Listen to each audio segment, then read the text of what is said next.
I was noticing, man. I was talking to some folks, and I know a lot of brothers, and some of these brothers is 60 in their 60s still talking about cousin blood.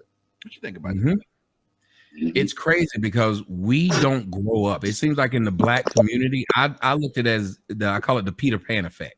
We think that we're always supposed to be children. We're always supposed to be in the club, whatever the kids doing. We trying to sag our pants and trying to do whatever they do instead of teaching them.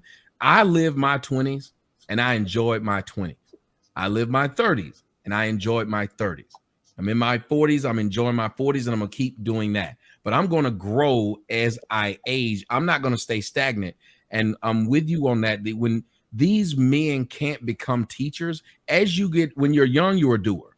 When we get old, our job is supposed to teach. And if we're not doing that, we are destroying the culture and we're destroying everything that comes behind us. Thank you. I appreciate that.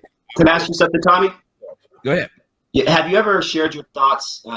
Speaking of older men online, talking things, have you ever shared your thoughts on WACK 100 on your show? I've heard a few people ask me to do things about him, but I don't really know what he does. I've seen a couple things, but I don't exactly know what he does for me to be able to say something about him. But a couple of people have sent me stuff and asked me to say something about him. I typically try to stay away from other people who do content like that because they have their own lane, and I don't want to beef with them. So I don't know what he does though. Like, what is it? Tell me. Well, he's on, and this is what a lot of people criticize him for. He's on Clubhouse, and a lot of people are saying that he's just egging on a lot of the stuff that's going on with the younger generation. Still screaming Pyru and starting fights with people and agonizing, things like that. Yeah, I was curious if you ever, talked about him, but I'm sure you will. Well, I can't stay on Clubhouse for shit. I can't stay on Twitter. I'm getting flagged off everything. I just got flagged off of it. So I was on Clubhouse for a while. It went viral. I got flagged off. If he's doing that, which is sad, because and it goes back to what Lonzo was saying. There's a lot of these old dudes that's not only not helping, but they egging it on and making it worse by telling the young kids and telling them that they should be doing what we're doing. Our job of doing what we were doing when we were young is supposed to be so that they don't have to do it when they're young. And we turned into the women are doing it. The women are out there egging on fights and fighting with young women. You got 50-year-old women out here fighting 20-year-old women. It's gotten bad because, like I said, we're in a Peter Pan state of mind where we never want to grow old. And that sounds like what WACK 100 is doing, wanting to perpetually stay a kid. Well, I was surprised, man, that I heard some conversations on Clubhouse. They were arguing about who ran the park in Compton. I'm like, huh? 50 years old. I'm 44 years old. I run my hood the park. Why did your hood run the park at 44? Did you get enough of that? I ain't been to the park other than my grandkids and God knows how long. If you're trying to figure out who's running the park, there's something missing there, Doc. Something missing, man. Listen, nigga.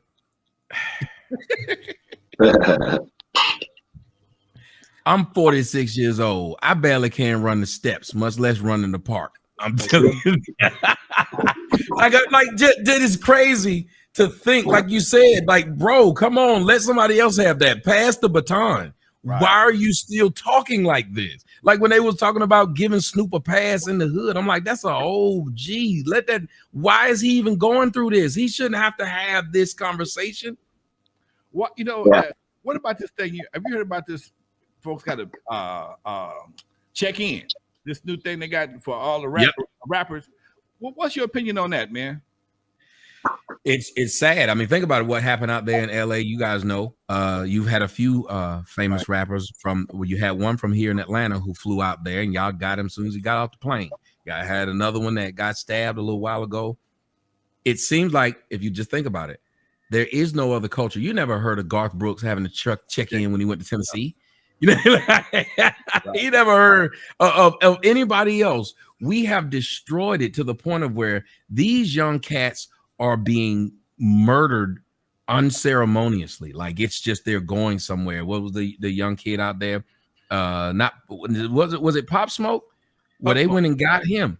Mm-hmm. Yeah, like this is crazy. And to have to check in with these people that they're doing what they did to Chris Brown, forcing that man to become a part of their group, extorting them. And I get it if that's how they live and they make their money.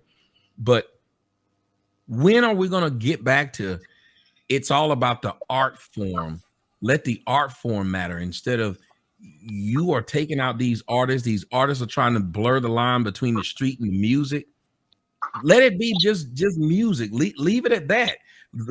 Get old like O'Shea Jackson and get you a wife and some kids and some grandkids. Have your son leave a legacy. Stop trying to live the life perpetually for the rest of your life. You're trying to live this imaginary we gangsters, and you got to check in when you come to New York, and you got to check in when you come to Atlanta. No, you should just come here to entertain us, man. You know, it's amazing, man, that folks still think they have to be a gangster, you know, at a certain age. I'm working on a project. My brother actually wrote a project. He actually wrote a project about gangsters in the senior citizen home. Okay, you know, you know, and folks can't go down to certain aisles. Oh, they got to separate people in their 70s in the wheelchair in the cafeteria because they've been beefing so long. But they're all in wheelchairs. Come on, man. Yeah, you know, it's an interesting situation, and it holds us back in so many ways because we can't progress. We're so busy fighting amongst ourselves. Yep, we spend a whole lot of time trying to destroy each other. I'm really sad when I see things like what happened to the young man XS Tentacion, all these young cats, King Vaughn down here in Atlanta.